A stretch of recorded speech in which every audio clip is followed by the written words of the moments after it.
Hello everyone, कैसे हैं आप सभी। आई होप कि आप सभी बहुत बहुत और बहुत अच्छे होंगे। मैं हूं श्रेया झा और मैं आप सभी का स्वागत करती हूं हम सबके favourite YouTube channel JR college पे। जैसे कि आप लोगों को पता है, हमने पूरे साल बहुत ही बेहतरीन तरीके से हमारे इकोनॉमिक्स के इस जर्नी को खत्म किया। ठीक है, खत्म करते करते हम अब एग्जाम आने ही वाला है। मेरे प्यारे प्यारे बच्चों ने बहुत मेहनत की होगी और आप लोगों के बहुत सारे डिमांड्स आने के बाद मैंने आप लोगों के लिए पेश किया है 8 मार्क्स के इंपॉर्टेंट क्वेश्चन। ठीक है, अब 8 मार्क्स के इंपॉर्टेंट क्वेश्चन जो एग्जाम के पॉइंट ऑफ व्यू से बहुत ज्यादा इंपॉर्टेंट है और वेरी वेरी वेरी इंपॉर्टेंट है। ये सारे टॉपिक्स या ये सारे क्वेश्चंस जो एग्जाम में आने के चांसेस 101% है। इसमें से ऑलमोस्ट 4 से 5 क्वेश्चन जरूर आ जाएंगे इससे रिलेटेड, इसकी श्योरिटी है मुझे। ठीक है, तो आज का हम ये जो वीडियो है इसकी शुरुआत करते हैं हमारे नेक्स्ट पेज से। ठीक है, इंपॉर्टेंट है, आप सभी का बहुत सारा रिक्वेस्ट था और आई होप कि आप लोगों को मेरी वीडियोस पसंद आएगी, क्योंकि ये वीडियोस आप लोगों के खास डिमांड के वजह से मैंने बनाया है। ठीक है, चलो आगे बढ़ते हैं हमारे नेक्स्ट पेज के तरफ। चैप्टर नंबर फर्स्ट, हमारा चैप्टर नंबर फर्स्ट के अंदर ऐसी कौन कौन से कॉन्सेप्ट है जो 8 मार्क्स के लिए आने के चांसेस बनते हैं। पहला, explain the concepts of micro economics and macro economics. ठीक है, क्या बोला है? एक्सप्लेन द कॉन्सेप्ट, कॉन्सेप्ट को एक्सप्लेन करो।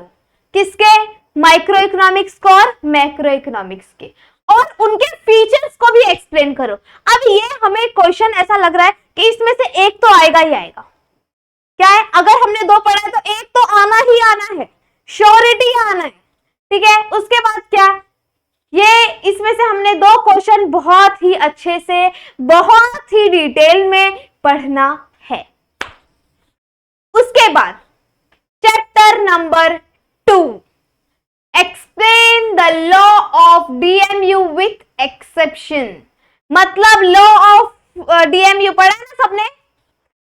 लॉ प्राइस बढ़ने से डिमांड घटता है, डिमांड घटने से प्राइस बढ़ता है। ठीक है, तो क्या है हमारा चैप्टर नंबर 2, उसके अंदर law of DMU with exemption and assumption भी कर लेना। ठीक है, एंड अजम्पशन भी कर लीजिएगा। ऑलमोस्ट एक क्वेश्चन बनेंगे ही बनेंगे, श्योरिटी है। उसके बाद variation in demand, change in demand with diagram. क्या? With diagram. ये जो कॉन्सेप्ट है ये भी एग्जाम के पॉइंट ऑफ व्यू से इंपॉर्टेंट है इस चैप्टर के अंदर। उसके बाद चैप्टर नंबर 3 का ए। अब चैप्टर नंबर 3 का ए हमें बोलता है कि भैया मैं इंपॉर्टेंट तो हूं पर आप लोगों के लिए और इजी कर देता हूं। ठीक है, क्यों? क्योंकि आप JR कॉलेज के स्टूडेंट हैं। Okay, types of price elasticity of demand. क्या? Types of price elasticity of demand, price elasticity of demand, जो कि एग्जाम में इंपॉर्टेंट है। ठीक है, 8 मार्क्स के क्वेश्चन बन सकते हैं क्योंकि वो 5 टाइप्स है। पता है ना आपको? Perfectly elasticity, perfectly elasticity, relatively elasticity, relatively in elasticity, unitary elasticity. ठीक है, उसके बाद types of price, types of electricity of demand, electricity, income elasticity, price elasticity और ग्रॉस इलेक्ट्रिसिटी। पता है ना आप लोगों ने? उसके बाद क्या है? Type of price, same questions. उसके बाद method of measuring price elasticity of demand. क्या है? मेथड है प्राइस इलेक्ट्रिसिटी ऑफ डिमांड। पहले ये क्वेश्चन है हम लोग का फायर रेटिंग। ठीक है, ये क्वेश्चन क्या है हमारा? Fire rating. फिर ये क्वेश्चन क्या है हमारा? Fire rating. ठीक है, उसके बाद लॉ ऑफ DMU में क्या है? Fire rating. इसमें से भी मैंने आपको इंपॉर्टेंस दिया। अब तो आप लोग करके ही जाएंगे और सब स्कोर करेंगे 98, 99 और 100 भी कर सकते हैं, क्योंकि इकोनॉमिक्स में 100 मिल सकता है। ठीक है, उसके बाद क्या? Method of measuring price elasticity of demand. ठीक है, ऐसा मेथड जो प्राइस इलेक्ट्रिसिटी को हम मेजर कर सकते हैं न्यूमेरिकल फॉर्म में। ठीक है, ये सारे इंपॉर्टेंट क्वेश्चन आप लोगों के एग्जाम के पॉइंट ऑफ व्यू से इंपॉर्टेंट है। ठीक है, ओके। और अगर आप लोगों को ये इंपॉर्टेंट क्वेश्चन की वीडियोस अगर अच्छी लगी है तो मेंशन करना बिल्कुल मत भूलिएगा। ओके, तो ये सारी चीजें हैं। उसके बाद हम चलते हैं नेक्स्ट पेज पे। हमारा नेक्स्ट पेज है चैप्टर नंबर 4। चैप्टर नंबर 4 क्या था? सप्लाई ना, सप्लाई एनालिसिस। हाँ, उसमें क्या, what is aggregate supply, explain करो। इसके अजम्पशंस, एक्सेप्शंस, ये सारी चीजें आ सकती है उसमें। ठीक है, उसके बाद second question, the factor determined by supply, determining factor है, अफेक्टिंग डिमांड, ये सब अफेक्टिंग सप्लाई, वो सारी चीजें। Variation in supply, change in supply with diagram. फिर से 5 स्टार रेटिंग क्वेश्चंस जो कि एग्जाम में इंपॉर्टेंट लग रहा है, आने वाला है या है। ठीक है, फिर explain the meaning of index number. क्या? Explain the meaning of index number. इसके आप लोगों के फीचर्स आ सकते हैं, इसका मीनिंग और फीचर्स। ओके, फिर explain the various step construction of index number. ऐसे बहुत सारे स्टेप्स है, हमारे कंस्ट्रक्शन है या ऐसे कुछ ऐसे स्टेप है जिसको कंस्ट्रक्ट करके हमारा इंडेक्स नंबर बनाया गया है। ये भी एग्जाम के पॉइंट ऑफ व्यू से इंपॉर्टेंट है। 5 स्टार रेटिंग क्वेश्चन है। ओके, है ना बच्चों? 5 स्टार रेटिंग। उसके बाद चैप्टर नंबर 7। अब चैप्टर नंबर 7 हमें बोलता है कि what is national income and theoretical difficulties involved and estimation of national income। मतलब क्या मेरी what is national income, national income क्या है, और theoretical वे में उसकी जो डिफिकल्टीज है उसको एक्सप्लेन करना है। उसके बाद method of measurement of national income, कुछ ऐसे मेजरमेंट जो हमारे नेशनल इनकम में यूज हुए हैं उसके मेथड्स को क्या करना है, हमें एक्सप्लेन करना है। ये रहा हमारा चैप्टर नंबर। इसको ये क्वेश्चन इंपॉर्टेंट है, 5 रेटिंग।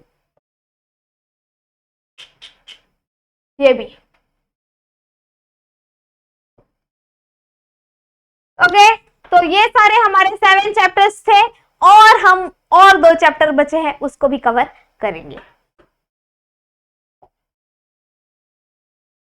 Chapter number 8। अब आप लोग सोचेंगे मिस ने चैप्टर नंबर 10 का तो कुछ दिया ही नहीं। ठीक है, चैप्टर नंबर 10 का इसलिए नहीं दिया क्योंकि इसमें 4 मार्क्स के क्वेश्चन बनेंगे। आप लोगों ने बस ऊपर से थोड़ा सा हल्का सा समझ के जाना है, वीडियोस देख के जाना है, आराम से लिख लो। ठीक है, इसीलिए उसका इंपॉर्टेंट नहीं बताया। और 8 मार्क्स के इसमें इंपॉर्टेंट क्वेश्चन भी नहीं है, 4 मार्क्स के। फिर चैप्टर नंबर 8 में explain the various source of public revenue, tax revenue and non tax revenue is the good thing, जो कि एकदम मार्केट में बहुत न्यू तरीके से चल रहा है और हमारी जो एग्जामिनर है या हमारे जो एक पेपर सेट जो करते हैं वो ज्यादा लेटेस्ट चीजें हमारे पेपर में डालने का ट्राई करते हैं, ताकि वो ऐसा टेस्ट करते हैं कि हमारे बच्चे को उस चीज के बारे में नॉलेज है या नहीं। ठीक है, उसके बाद चैप्टर नंबर 9। अब chapter number 9, what is money market in India and functions, 5 rating questions. क्या है हमारे 5 रेटिंग क्वेश्चंस। आई होप कि आप लोगों को ये मेरे 8 मार्क्स के इंपॉर्टेंट क्वेश्चंस बहुत ही ज्यादा हेल्पफुल रहेंगे और आप लोग ये 8 मार्क्स के क्वेश्चन बिल्कुल नहीं छोड़ के आएंगे। ठीक है, और हाँ, और आप लोग अपने पेपर की जो प्रेजेंटेशन रहेंगे वो थोड़ा नीट और क्लीन रखिएगा, ताकि हमारे जो एग्जामिनर है वो थोड़े बच्चे को देखते हैं कि वो कितना कटकुट करते हैं, वो अपने आंसर्स को लेके श्योरिटी है या नहीं। ठीक है, तो हमारे ये 8 मार्क्स का जो क्वेश्चंस है वो यहाँ पे खत्म होता है। अगर आप लोगों को ये वीडियोस हेल्पफुल लग रही है और आप लोगों को ऐसा लग रहा है कि आप लोगों के लिए हेल्पफुल है, तो वीडियोस को लाइक करना तो बिल्कुल मत भूलिए और कमेंट्स करके जरूर बताइए कि आप लोगों को ये इंपॉर्टेंट क्वेश्चन कितनी हेल्पफुल रहने वाली है। मैं आप लोगों के कमेंट्स रीड्स करने वाली हूं। ओके, तो आज के लिए बस इतना ही। मिलते हैं हम नेक्स्ट वीडियो में ऐसे ही शानदार वीडियोस के साथ, क्योंकि आ चुका है 8 मार्क्स के वीडियोस, तो ऑफ कोर्स आएंगे 4, 3 जितने कॉन्सेप्ट है सबके वीडियोस में अवेलेबल करने वाली हूँ। ठीक है, तो आज के लिए बस इतना ही। मिलते हैं हम नेक्स्ट वीडियो में ऐसे ही शानदार वीडियोस के साथ। अगर वीडियोस अच्छी लग रही है, वीडियो को लाइक, चैनल को सब्सक्राइब और कमेंट करना तो बिल्कुल मत भूलिए, क्योंकि ये है आप लोगों के लिए, आप लोगों के डिमांड के बेस पे। Bye bye, take care, best of luck.